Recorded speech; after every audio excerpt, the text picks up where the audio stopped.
Hi everybody, today I'm going to do a quick tutorial on how to box corners but with French seams. So if I turn this the right way out, this is just a little sample, you'll see I have French seams down the side, French seams on the bottom, but those corners are still taken in so that when you turn it right side out it would still have the look of a box corner, especially if you kind of squish it like this,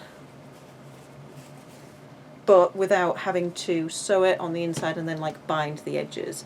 So an example of a project that you might do this on, and what I used it for previously, is for an unlined tote bag. So if you're just making lots of quick production tote bags with quilting cotton, but you don't want to have unfinished edges, or you don't want to have to bind edges on the inside, you're going to probably want to do some French seams so that they look nice and finished. And so I'm just going to go over to the machine now and I'll show you how I did this. Okay, so this is my sample where I'm going to show you how to box the corners. It's not a tutorial on how to do French seams in the first place, but just so you are aware, when I cut my fabric, for the finished size, I add about an inch and a quarter to each dimension to allow for the extra seam allowances when it comes to French seams, because it takes about a 5/8 of an inch seam allowance, so that's sometimes a bit larger than you're used to. This is basically a tube right now. So what I've done is I've sewed the side seams only, and then I did the French seam, and then I left it wrong sides out, so that was the last seam that I sewed. I haven't actually pressed this seam. I did before I sewed the second half of the seam, but I haven't actually pressed it right now. I don't think it really matters too much. You can press it afterwards. But the important thing to note is, previous to me sewing the side seams, I made some notches on one of the sides of the fabric. I'm just finding that for you now. Yeah, so I have these little notches cut out, and so what I did was, before I sewed it, I measured 2 inches from the edge, and then I just cut out a little notch just on the bottom of one piece. So just on one side, you don't need it on both. I mean, if you do it, it's not the end of the world. It's just unnecessary. And I chose 2 inches because when you fold the sides in, it will give you kind of a small-ish box corner. You can, if you want a deeper bag, go for a 3-inch, and then maybe go from there. If you think you might want something even deeper, maybe just do a little test first to make sure that you're happy with going more than 3 inches. Now I have those 2 French seams sewn. I'm going to fold in the side to the bottom, and I'm going to bring it to that notch, and I'm going to clip it, but I'm not clipping it through all of the layers. I'm going to leave that back layer without the notches free. So I'm just clipping it so it's still like a tube. You can still put your hand all the way in, but it's just bringing that side seam to the notch, and we're going to do that on both sides. And so what I'm going to do here is I'm just going to baste that down so that I can remove my clips. And these stitches can stay in, so I'm not too worried about stitch length or anything like that. This fabric means that you can see which is the right side and the wrong side easier than that solid that I had as my example. So this is why I chose this one, and I have lots of this fabric.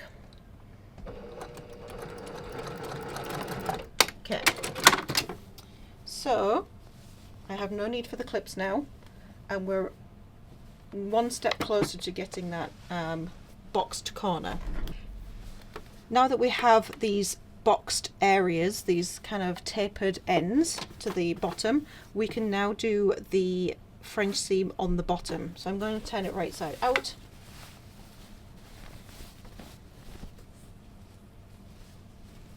Like this. And I'm just going to make sure that those sides are now together and the seams are nice and even, because at this point the front and the back will be the same length, because the fold is bringing everything in on the inside. And so I'm just going to do my French seam again right now.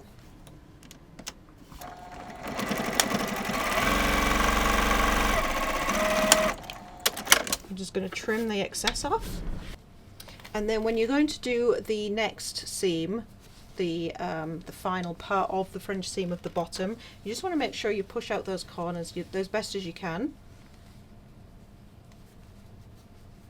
So you've still got these little points in the corners, and then on this side you can see that the fold is all on this one side. And then we just continue like you normally would make a French seam. I would also press this normally, but I'm kind of just rushing through it as an example.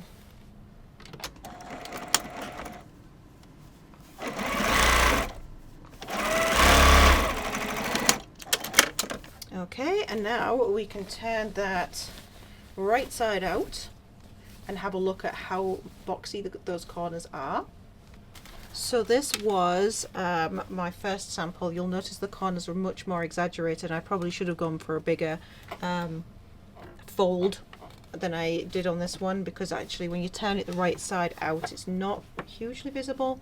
So maybe start at 3 inches, and if it's a smaller project, and for a larger one you might want to even try 4. But yeah, so when you turn it right side out, you'll kind of have like almost like a little kind of pocket at the corners, and that kind of essentially does the same thing as if you pulled the base flat. It kind of creates that kind of T shape that you get when you do the sewn version of the corners. So it's not very obvious here that we have that extra depth in there, but we do. We've got that little bubble, and if it will flatten out and make that kind of T-shaped looking seam there. And then if I do that on the first example I have, you can see it maybe even more clearly without the print. So let's do that. So yeah, I've turned it right side out. We've got this kind of bubbly hole, but then when we fold that seam to the seam, so the bottom and the side seam meet, you've kind of got that traditional kind of like T shape on the side, or kind of cross section. And that just helps it stand up. So let me know what you think in the comments, whether that was helpful. I know it's kind of like a niche technique really, it'll have limited uses, but I'm sure it'll be useful to someone out there. And when I figured out how to do it, I was really pleased and just wanted to share it with everybody. Please feel free to subscribe to my channel for more reviews of sewing products, the odd small tutorial like this one, and that kind of good stuff.